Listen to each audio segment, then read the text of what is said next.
అందరికీ నమస్కారం.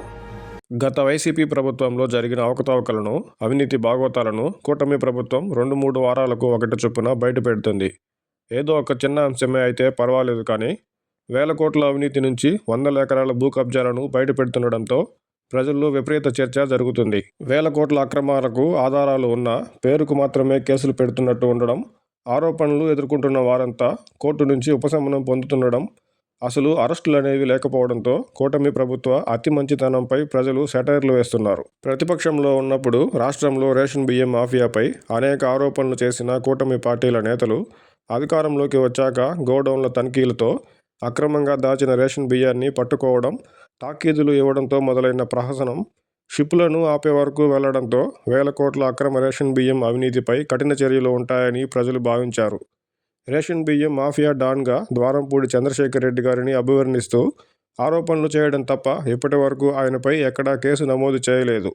రేషన్ బియ్యం నిల్వ ఉన్న గోడౌన్లను తనిఖీలు చేయాలని ఆదేశించడంతో ఎక్కడ దొరికిపోతామోనని పేర్ని నాని గారికి సంబంధించిన గోడౌన్ల యజమానుదారులు తొందరపడి లేఖ రాయడంతో ప్రభుత్వానికి కేసు నమోదు చేయక తప్పని పరిస్థితి.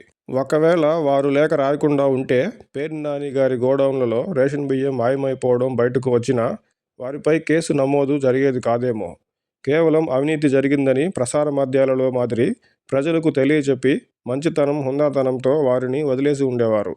ఇదంతా ఒకెత్తైతే గత వైసీపీ పాలనలో వేల కోట్ల రేషన్ బియ్యం సముద్రం దాటిందనే ఆరోపణలు, కొన్ని ఆధారాలు ఉన్న అప్పట్లో పౌర సరఫరాల శాఖ మంత్రులుగా పనిచేసిన కొడాలి నాని గారిపై, కారుమూరి నాగేశ్వరరావు గారిపై ఇప్పటి వరకు రేషన్ బియ్యం అక్రమ రవాణాలో ఎలాంటి ఆరోపణలు కూటమి ప్రభుత్వం నుండి లేకపోవడం ఆశ్చర్యకరమే.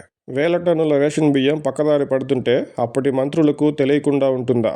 గత 5 ఏళ్లలో జరిగిన వేల కోట్ల అక్రమ రేషన్ బియ్యం దందా అప్పటి మంత్రులకు తెలియకుండానే జరిగిందా? వారి పాత్ర ఏమీ లేదా అనే అనుమానం ప్రజలకు రాక మానదు. వారి పేర్లు బయటకు రాకుండా చేస్తున్నది ఎవరో, వారందరినీ కాపాడుతున్నది ఎవరో? నిజంగా అప్పటి మంత్రులకు తెలియకుండానే అదంతా జరిగి ఉంటే అదే విషయం కూటమి ప్రభుత్వం ప్రజలకు చెప్పేస్తే సరిపోతుంది కదా.